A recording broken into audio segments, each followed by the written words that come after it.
Hello दोस्तों, आप सबों का बहुत बहुत स्वागत है वैभव क्लासेस की इस YouTube परिवार पर। आज की कक्षा का जो शुभारंभ करते हैं कि यूं ही नहीं मिलती मंजिल राही को, यूं ही नहीं मिलती मंजिल राही को, दिल में एक जुनून सा जगाना पड़ता है। किसी ने पूछा पक्षियों से कैसे बनाती हूँ घोंसला साहब, किसी ने पूछा पक्षियों से कैसे बनाती हूँ घोंसला साहब। तो पक्षी का जवाब सुनिए, याद रखिएगा।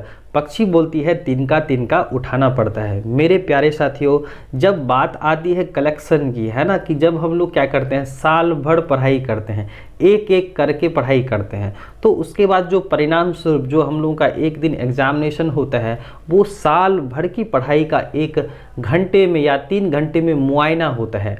जो हम लोग साल भर की पढ़ाई करते हैं ना, वो सारा का सारा डाटा जो है वो हम लोग को 3 घंटे में देना होता है। तो ये भी हम लोगों के पास है कि परीक्षा जो होता है ना, वो हम लोगों के डरने का वक्त नहीं होता है। उस दौरान जो है हम लोगों को डट करके, समझ करके और बुद्धि विवेक से काम लेने की जो है एक घड़ी होती है, जिसमें हम लोग साल भर जो हम लोग पढ़ते हैं ना, उन सारे का लेखा जोखा हम लोग उस जो निर्धारित समय होता है एग्जामिनेशंस का, उसमें हम लोगों को देना होता है। तो हम लोग क्या करेंगे, धीरे धीरे जो है एकत्रित करेंगे अपने ज्ञान को। तो हम लोग आज के वीडियो के माध्यम से हम लोग सीखेंगे जो हम लोगों के 10वीं कक्षा के जो है आपके भारतीय भवन, खास करके आपके जो है जीव विज्ञान के पोर्शन, जिसमें हम लोगों को जो है अलग अलग टॉपिक कवर करने होते हैं। जिसमें आज हम लोग बात करेंगे जीव विज्ञान के, यानी भारतीय भवन के जो आपके दिए गए हैं किताब में, आपके अति लघुत्तरीय प्रश्न जो हैं और इनके साथ साथ जो है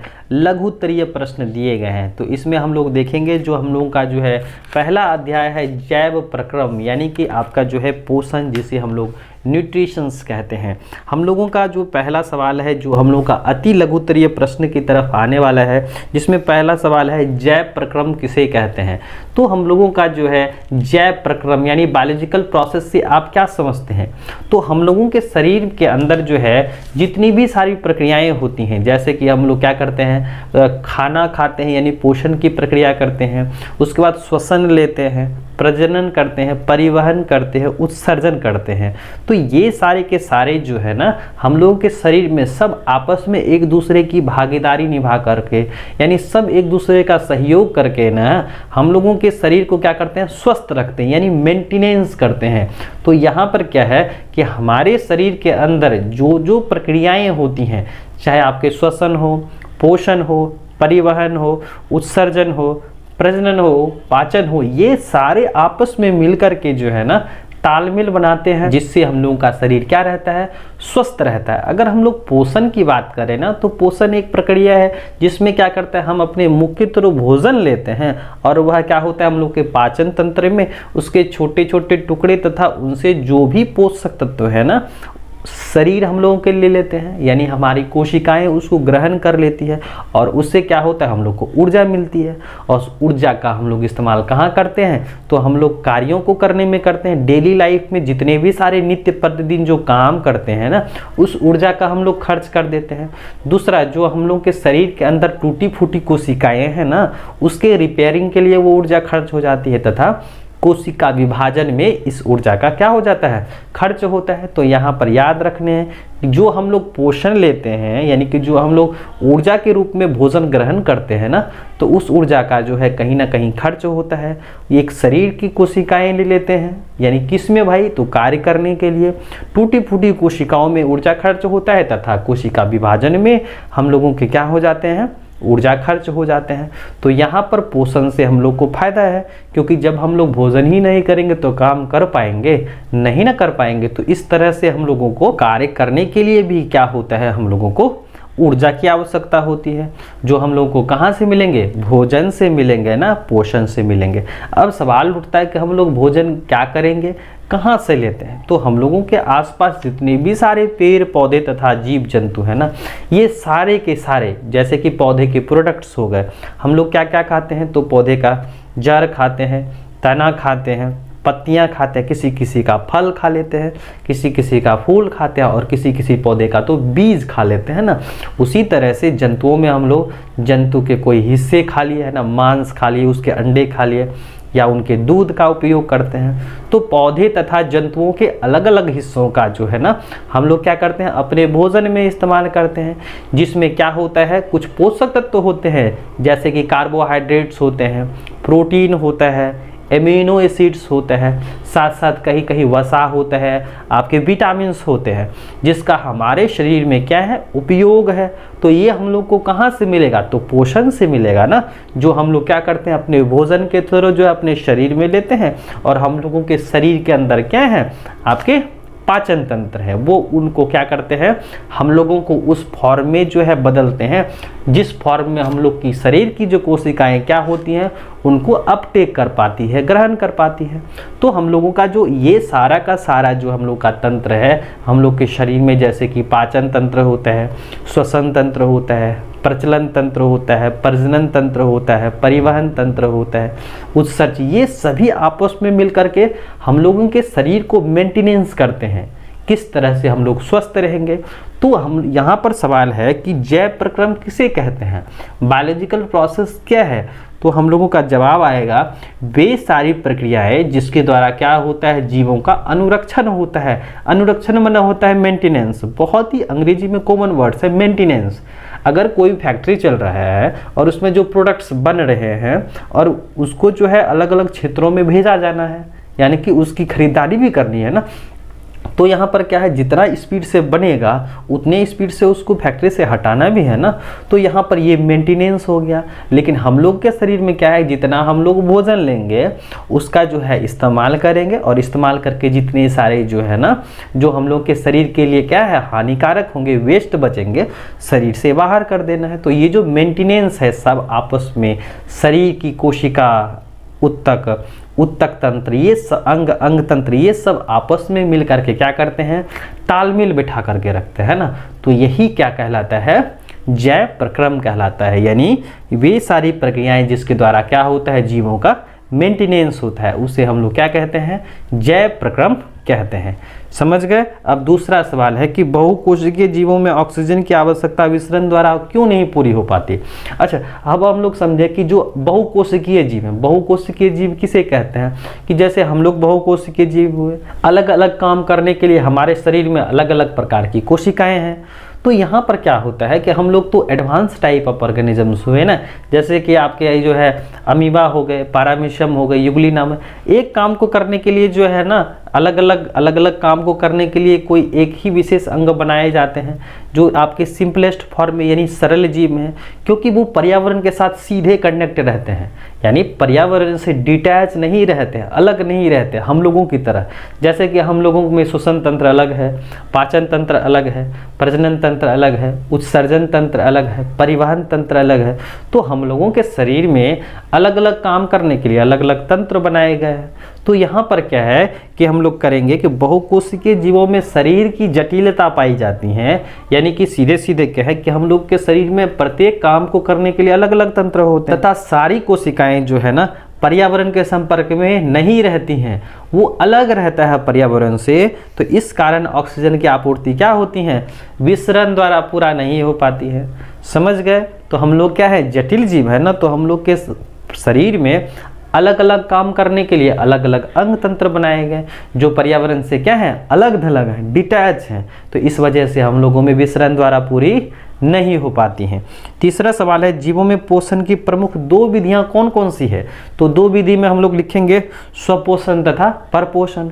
अब स्वपोषी जीव में आपके पौधे आ गए और परपोषी जीव में आपके जंतु आ गए, है ना। तो स्वपोषी में जो अपना भोजन स्वयं बनाते हैं उसे हम लोग स्वपोषण कहते हैं, और परपोषण की भाषा में बोलेंगे तो वैसे जीव जो अपने से भोजन नहीं बनाते, अब नहीं बनाएंगे तो क्या करेंगे, वो पौधे पर या नहीं तो जंतुओं के और जंतु के उत्पाद पर निर्भर करेंगे। तो दो तरह के आपके हो गए पोषण, यानी न्यूट्रिशन, हम लोग अपना आहार लेते हैं। एक नंबर में हम लोग लिखेंगे स्वपोषण, यानी स्वपोषी जीव हो गए, दूसरा हो गए परपोषी जीव। आगे हम लोग देखें चौथा कि हरे पौधों में किस प्रकार का पोषण पाया जाता है, यानी हरे पौधों में किस तरह का भोजन होता है, यानी कि वे किस प्रकार से जो है अपना पोषण प्राप्त करते हैं।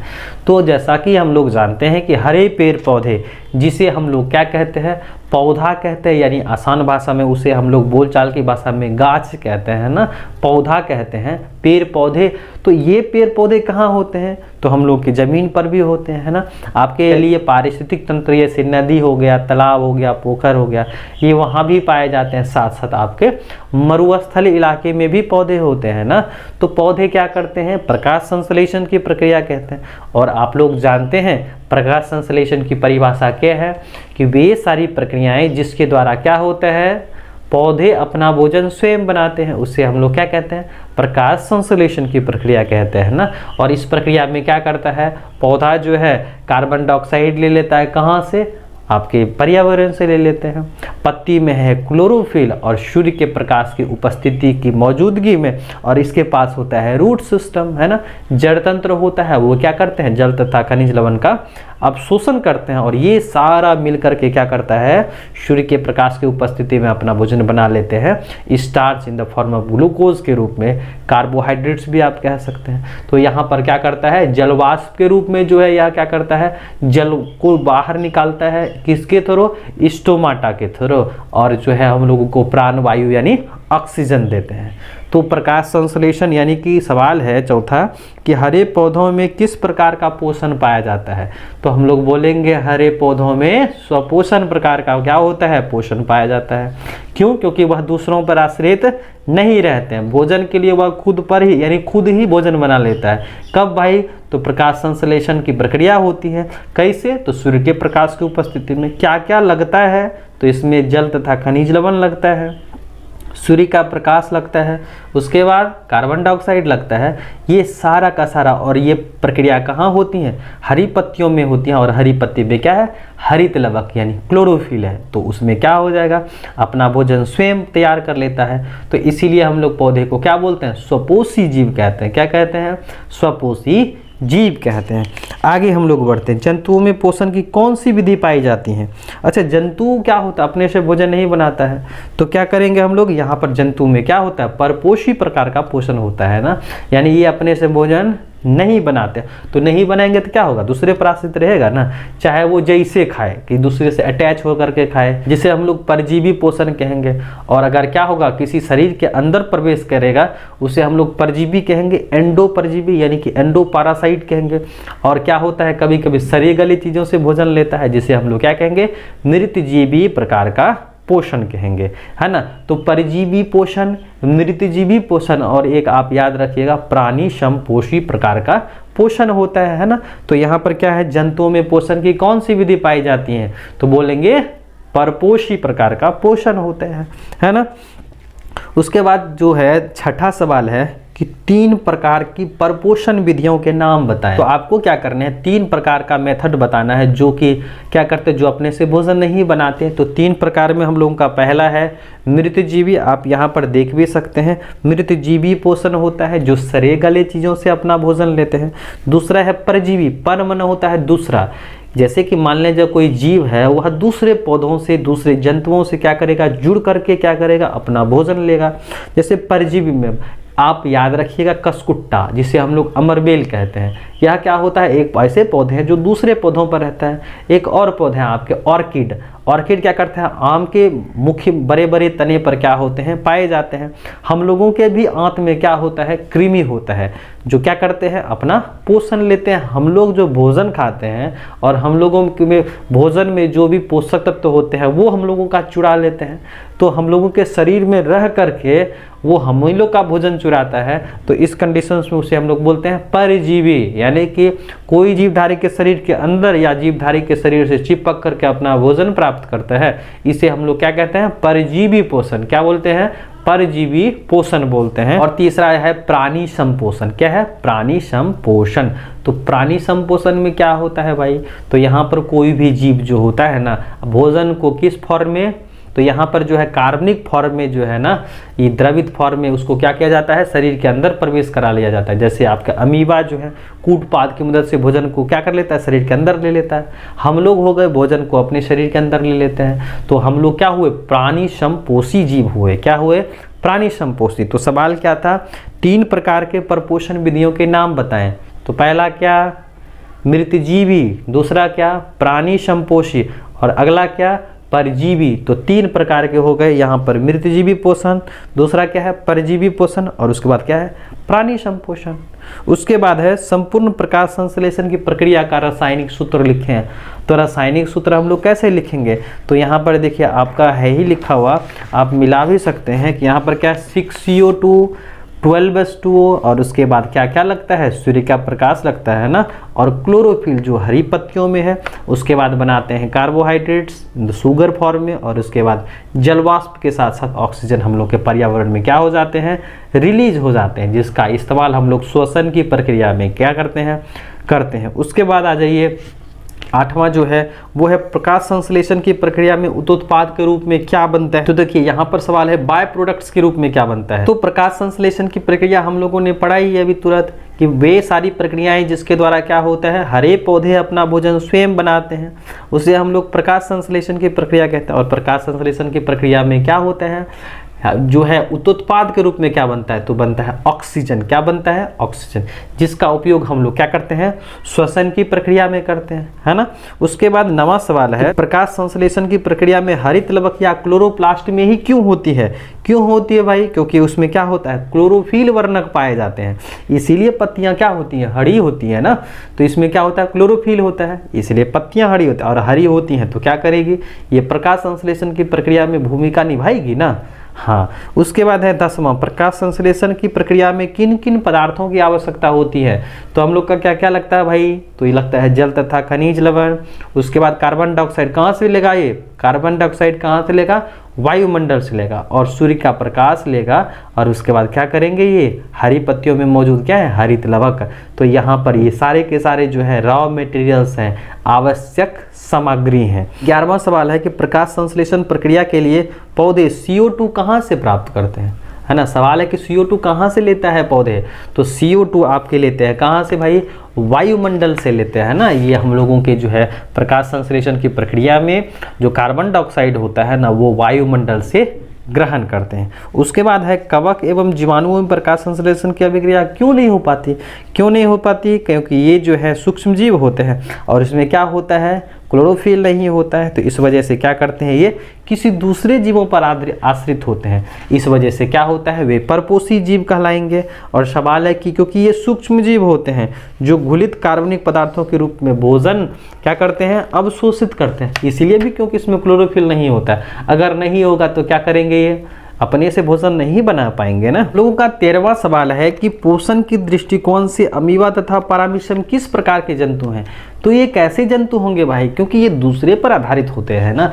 तो ये क्या हो गए आपके परपोषण जीव हो गए, यानी कि ये क्या करते हैं अपने जो भोजन होते हैं ना या घुलित कार्बनिक पदार्थों के रूप में अवशोषित करते हैं, तो इसे हम लोग क्या बोलेंगे प्राणी संपोषी प्रकार का जीव बोलेंगे, है ना।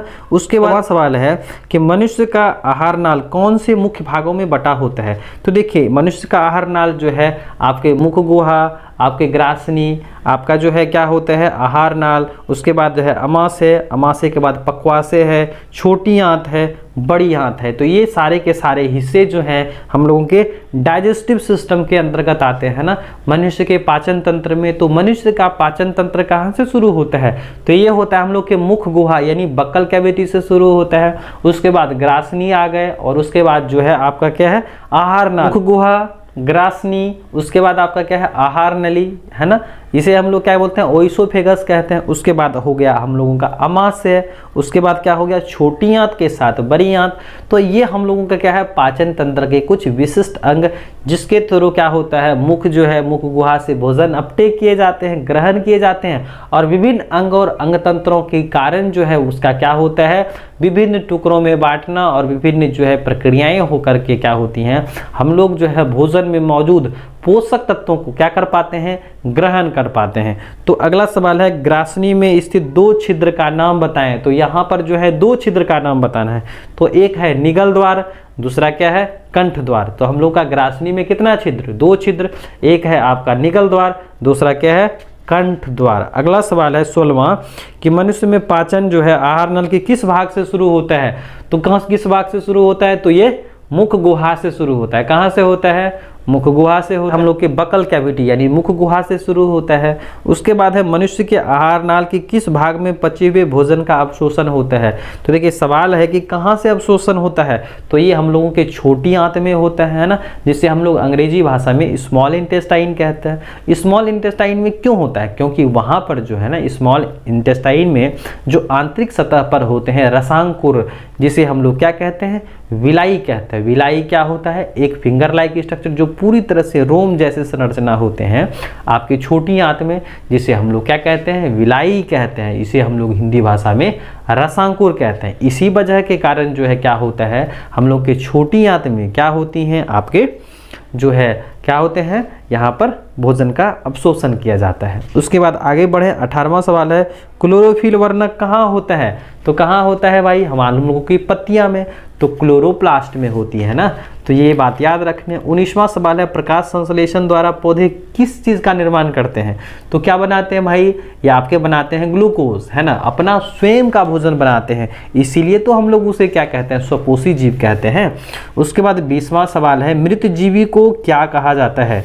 तो मृत जीवी को हम लोग क्या कहते हैं, अपघटक। क्या बोलते हैं, अपघटक। क्यों, क्योंकि ये सब के सब क्या करते हैं, जो प्रकृति में जटिल जीव है ना, उसको सरल जीवों में यानी सरल पदार्थों में क्या करते हैं, बदल देते हैं। उसके बाद अगला सवाल है 21वां का, जिस जीव के शरीर से परजीवी अपना भोजन प्राप्त करते हैं वे क्या कहलाते हैं।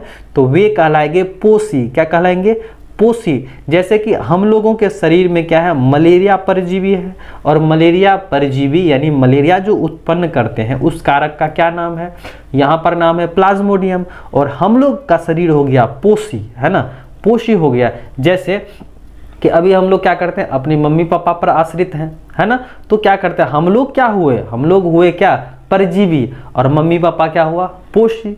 जिस प्रकार से हम लोगों के आंत में क्या रहता है, हम लोग के आंत में कृमि रहता है ना, एस्केरिस लुम्ब्रिक्वाइडिस रहता है, यानी मनुष्य के आंत में जो जोंक होता है ना, जो क्या होता है फीकल प्रोडक्ट्स के बाद जो है दौरान निकलता है, तो उत्सर्जी पदार्थ के दौरान, तो उससे हम लोगों के जो है आपके स्टूल में क्या होता है, बड़े बड़े वर्म्स होते हैं, कृमि होता है ना, तो वहाँ पर जो है उसका नाम क्या है, एस्केरिस लुम्ब्रिक्वाइडिस, है ना, एस्केरिस लुम्ब्रिक्वाइडिस, जिसे हम लोग पेट का जोंक कहते हैं।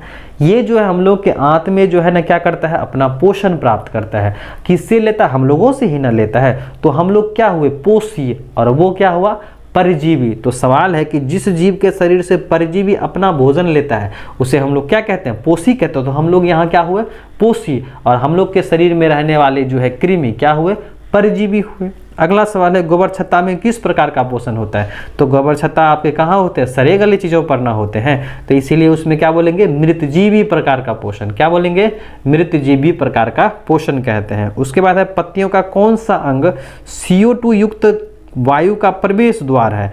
तो यह आपके क्या है, हरित लवक या क्लोरोफिल है। अगला सवाल है, पोषण की दृष्टिकोण से जंतु को क्या कहा जाता है, स्वपोषी कहा जाता है कि परपोषी कहा जाता है। तो पोषण की दृष्टिकोण से जंतु को हम लोग क्या कहेंगे, हम लोग कहेंगे परपोषी। क्या बोलेंगे, परपोषी, क्योंकि अपने से भोजन नहीं बनाते हैं। अब हम लोग देखते हैं आगे, अमीबा में भोजन का पाचन कहाँ होता है। जैसा कि हम लोग जानते हैं कि अमीबा कहाँ रहते हैं, आपके जलीय परिवेश में रहते हैं, नदी में रहते हैं, तालाब में रहते हैं, पोखर में रहते हैं। और हम लोगों को पता है कि अमीबा को हम लोग क्या कहते हैं, अमर जंतु कहते हैं। क्या कहते हैं, अमर जंतु। अब ये कभी नहीं मरते, ऐसा क्या वजह होता है। तो हम लोगों को ये याद रखने हैं कि जब अमीबा जो है पूरी तरह से पोषण कर लेता है ना, परिपक्व हो जाता है, सीधे सीधे मोटा ताजा हो जाता है ना, तो क्या करता है, ये दो हिस्सों में बंट जाता है। यानी एक परिपक्व जीव है, दो टुकड़ा में बंट गया, तो फिर जो है नया जीव बना लिया। तो इसी तरह से अमीबा क्या कहलाता है, अमर जंतु कहलाता है। और हम लोग को याद रखने, अमीबा में क्या होता है, आपके कूटपाद होते हैं, और इसी की वजह से ये चलता भी है, यानी प्रचलन भी करता है, और भोजन को जो है क्या करता है, अपने शरीर के अंदर भी लेता है। तो याद रखने हैं, अमीबा में जो होता है ना, भोजन का पाचन कहाँ होता है भाई, तो ये होता है आपके रसधानी में, जिसको अंग्रेजी में क्या कहते हैं, फूड वैक्यूल्स कहते हैं। अब आ जाते हैं आगे, 26वां सवाल है कि मनुष्य में पाचन के लिए विशेष अंग को क्या कहते हैं। अच्छा, हम लोगों के शरीर में जो भोजन हम लोग लेते हैं और उसका जो पाचन होता है, तो अगर सवाल पूछा जाए कि हम लोगों के शरीर में भोजन का पाचन क्यों होता है, सोचने वाली बात है कि जो हम लोग भोजन खाते हैं तो उसका पाचन क्यों होता है।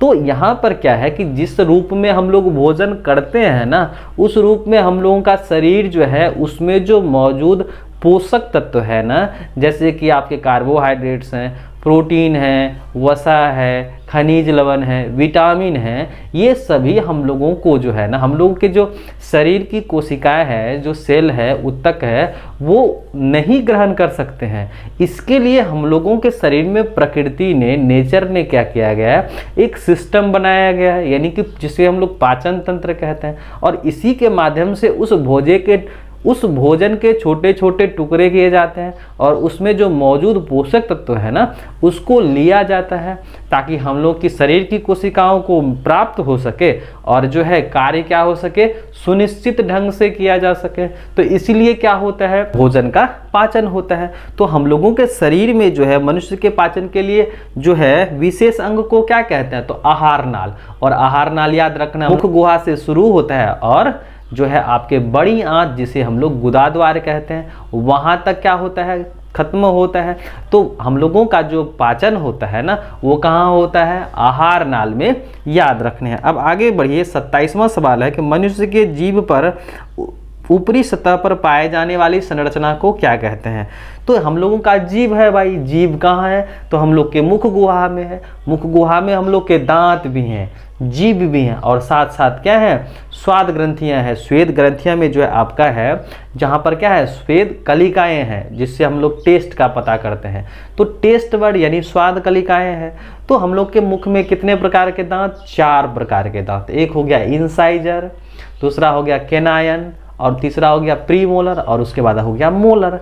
तो इंसाइजर जो है वह क्या होता है, काटने वाला दांत होता है, जो किसमें होता है विकसित, शाकाहारी जीवों में होता है ना। केनायन कहाँ होता है, मांसाहारी जीवों में, जो किसके लिए होता है, चीरने फाड़ने के लिए होता है। और प्रीमोलर जो होता है ना, वह भोजन को छोटे छोटे टुकड़े करने के लिए होते हैं, ताकि वह जो है ना हम लोग के मुख गुहा में अच्छे से चबा करके, किसकी मदद से भाई, तो इसमें मदद करते हैं हम लोग की जीभ और लार ग्रंथियां। हम लोग क्या करते हैं, बढ़िया बढ़िया खाना देखते हैं ना, तो मुंह से पानी टपकता है, अचार देखते हैं ना, तो ये सब क्या होता है, हम लोग से मुख से पानी टपकने लगता है। मेन वजह क्या है कि जैसे ही हम लोग बढ़िया भोजन देखते हैं कि मुख गुहा में क्या है, हम लोग का स्वाद कलिका है, टेस्ट बड है, और ये क्या हो जाते हैं, एक्टिव हो जाते हैं ना, कि उसमें लार निकलने लगता है। और हम लोग पढ़ भी चुके हैं कि लार ग्रंथियां हम लोगों में 3 जोड़ी होती हैं। एक होता है पैरोटिड, जो इस साइड भी है और इस साइड भी है, पैरोटिड ग्रंथि। उसके बाद यहाँ क्या है, जबड़े में सबमेंडिबुलर, क्या है, सबमेंडिबुलर। और एक जीभ के नीचे है, उसे हम लोग क्या कहते हैं, सब लिंगुअल कहते हैं। तो पैरोटिड ग्रंथि, सबमेंडिबुलर ग्रंथि और सबलिंगुअल ग्रंथि, ये हम लोगों के मुख गुहा में क्या है, लार ग्रंथि का नाम है, जो कितना जोड़ा में, 3 जोड़ा में पाया जाता है। और दांत होता है 4, इंसाइजर, कैनायन, प्रीमोलर और मोलर। हम लोग के बचपन में क्या 20 दांत ना, चिल्ड्रेन के कंडीशन में 20 दांत, और वो दांत टूटता है, एक बार टूटता है कि नहीं, जिससे हम लोग क्या बोलते हैं, दुधिया दांत कहते हैं ना, मिल्क टीथ कहते हैं। और वयस्क में होता है 32 गो दांत, जो 20 और 12 को ऐड कर देंगे तो 32। और हम लोग को पता है एक बार दुधिया दांत टूट जाता है, बचपन में जो दांत आता है ना, वो एक बार टूटता है, पुनः उसी के स्थान पर एक और दांत आता है, यानी कि 20 गो झड़ेगा तो 20 गो आएगा ना। तो इस कंडीशन में 20 गो जो है ना दांत 2 बार आता है जीवन में, तो इसीलिए उस दांत को हम लोग बोलते हैं द्विबारदंती। सवाल भी पूछा जाता है कि मनुष्य में कितने प्रकार के दांत, 4 प्रकार के दांत। बच्चा में क्या गो दांत, 20 गो दांत। वयस्क आते आते क्या हो जाता है, वही 12 गो ऐड हो जाता है ना। तो 20 दांत ऐसे हैं जो हम लोगों के जीवन काल में 2 बार आते हैं, इसीलिए उसको हम लोग बोलते हैं द्विबारदंती। क्या बोलते हैं, द्विबारदंती दांत कहते हैं। और 12 ऐसा दांत है जो एक बार आता है, जिसको हम लोग क्या बोलते हैं, एक बार दंती कहते हैं। और ये दांत जो होते हैं ना, हम लोग के जबड़े में फिट होते हैं, बैठे रहते हैं, और जो क्या करता है, भोजन को काटने में, पीसने में, फाड़ने में मदद करता है। और इसमें सबसे बड़ी भूमिका होती है लार ग्रंथि की और हमारे जीभ के। अच्छा, एक सवाल है कि यहाँ पर जो हम लोग के 32 दांत हैं और अकेला जीभ उसमें राज कर रहा है, यानी कि जब हम लोग भोजन करते हैं ना, जैसे अभी हम लोग बात कर रहे हैं ना, पढ़ रहे हैं, तो होता क्या है कि जीभ जो है वह तो किसी ना किसी वजह से छिपा जाता है, लेकिन ऐसा होता है नहीं होता है। जब हम लोग खाने के क्रम में कहीं सोच रहे होते हैं या ध्यान कहीं और रहता है, कभी कभी भोजन चबाने के क्रम में जो है ना हम लोग का जीभ चपा जाता है, यानी कट जाता है ना। तो ऐसा इसीलिए होता है कि हम लोग का जो है ध्यान कहीं और रहता है, जीभ जो है अपनी अभिक्रिया कुछ यानी प्रतिक्रिया कुछ और कर रही होती है। तो याद रखना है हम लोग का जो जीभ जो है ना एक विशेष प्रकार के नर्व के द्वारा संचालित होता है, नियंत्रित होता है, जिसे हम लोग क्या कहते हैं, ग्लोसोफेरेंजियल नर्व कहते हैं। क्या कहते हैं, बोलिए, ग्लोसोफेरेंजियल नर्व। क्या बोले, ग्लोसोफेरेंजियल नर्व। तो याद रखना हम लोग के मुख गुहा में जो जीभ का नियंत्रण होता है एक विशेष प्रकार के नर्व के द्वारा होता है, जिसे हम लोग क्या कहते हैं, ग्लोसोफेरेंजियल नर्व कहते हैं। तो हम लोगों में क्या होता है, जो हम लोग के जीभ पर जो स्वाद कलिका होती हैं, टेस्ट बड होता है, वह 3 होता है। एक होता है फीलीफॉर्म, दूसरा होता है फंजीफॉर्म, और उसके बाद क्या होता है भाई, सरकमवैलेट होता है। तो फीलीफॉर्म, फंजीफॉर्म और सरकमवैलेट जो किसके लिए जिम्मेदार होता है, हम लोग के भोजन को क्या करने के लिए, स्वाद पहचानने के लिए जिम्मेदार होते हैं। अब आगे बढ़िए, 28वां सवाल है कि मुख गुहा से भोजन कहाँ पहुँचता है भैया। तो मुख गुहा से भोजन कहाँ पहुँचेगा, यहाँ ना पहुँचेगा तो ग्रासनी में पहुँचता है। क्या, और ग्रासनी में होता है 2 ठो छिद्र। क्या क्या, एक होता है निगल द्वार, एक होता है कंठ द्वार, है ना, जो हम लोग पीछे भी चर्चा कर चुके। 29वां सवाल है कि ग्रास नली की दीवार में तरंग की तरह होने वाली सिकुड़न और फैलाव को क्या कहते हैं। अच्छा, बात आ गई वहीं पर कि जब हम लोग भोजन को अच्छे से चबा करके लार की मदद से उसको जो अच्छी तरह से चबा करके जीभ की सहायता से उसको हम लोग ग्रासनी से होते हुए कहाँ पहुँचा दिए, इस आहार नली से होते हुए कहाँ तक, अमाशय तक आ गया भोजन। तो सवाल है कि यहाँ पर जो आहार नली है ना, तो यहाँ पर जो वेब बनता है, क्रमासकुंचन होता है, यानी कि एक क्रम से आगे की तरफ बढ़ता है, सिकुड़न या फैलाव होता है, तो उसका क्या नाम है, उसका नाम है पेरिस्टालसिस। क्या है, पेरिस्टालसिस। यानी कि यहाँ पर क्या होता है, वेब बनता है इस तरह से, जहाँ भोजन जाएगा ना वहाँ उभार रहेगा। तो इस कंडीशन में से क्या बोलेंगे, क्रमाकुंचन बोलेंगे। क्या बोलेंगे, क्रमाकुंचन बोलेंगे। अगला है 30वां कि भोजन में मौजूद प्रोटीन को पेप्टोन में कौन सा एंजाइम बदल देता है। तो ये है आपके पेप्सिन। क्या है, पेप्सिन। ये बात याद रखनी है। 31वां सवाल है कि आहार नाल के सबसे लंबे भाग को क्या कहते हैं। तो लंबा भाग क्या है भाई, हम लोग का छोटी आंत है ना, जिसमें क्या होता है, भोजन का अवशोषण होता है। जो पोषक तत्व मौजूद होते हैं हम लोग के भोजन में, वह क्या किया जाता है, इसी में अवशोषित किया जाता है। कैसे, क्यों, तो इसमें होता है एक रसांकुर होता है, जिसे हम लोग क्या बोले थे, विलाई बोले थे, है ना। तो बड़ी आंत क्या होती है, सबसे लंबी होती है, और इसकी लंबाई कितनी होती है, 22 फीट होती है। उसके बाद 32वां सवाल है कि शरीर की सबसे बड़ी ग्रंथि का नाम बताएं। क्या है, यकृत है। क्या है, यकृत, और यकृत इम्प्लांट भी होता है ना। उसके बाद है कि 33वां सवाल, पाचन की क्रिया कहाँ पूर्ण होती है। पाचन की प्रक्रिया जो है पूर्ण रूप से कहाँ होती हैं, तो ये हम लोग का होता है बड़ी आंत में। जो हम लोग का बड़ी आंत में 2 हिस्सा होता है, कोलन होता है और दूसरा रेक्टम होता है। तो रेक्टम वाले पोर्शन में होता है। उसके बाद छोटी आंत और बड़ी आंत के जोड़ पर अवस्थित नली को क्या कहते हैं, तो उसे कहा जाता है सीकम। क्या कहा जाता है, सीकम कहा जाता है। उसके बाद है 35वां सवाल और आखिरी सवाल है हम लोग का अति लघुत्तरीय प्रश्न, जो हम लोग के चैप्टर नंबर 1 जैव प्रक्रम में है। अपचा भोजन और अस्थायी तौर पर कहाँ जमा होता है, तो ये होता है हम लोग के कहाँ पर, रेक्टम में होता है। जो किसका भाग, रेक्टम में, जो किसका हिस्सा है, आपके बड़ी आंत का दूसरा हिस्सा है। अभी हम लोग तुरंत देखें, क्या बड़ी आंत में 2 हिस्से, एक कोलन और रेक्टम में ही क्या होता है, जो बेकार भोजन होता है ना वह जमा रहता है और समय समय पर शरीर से उत्सर्जी अंगों के द्वारा ये निकाले जाते हैं।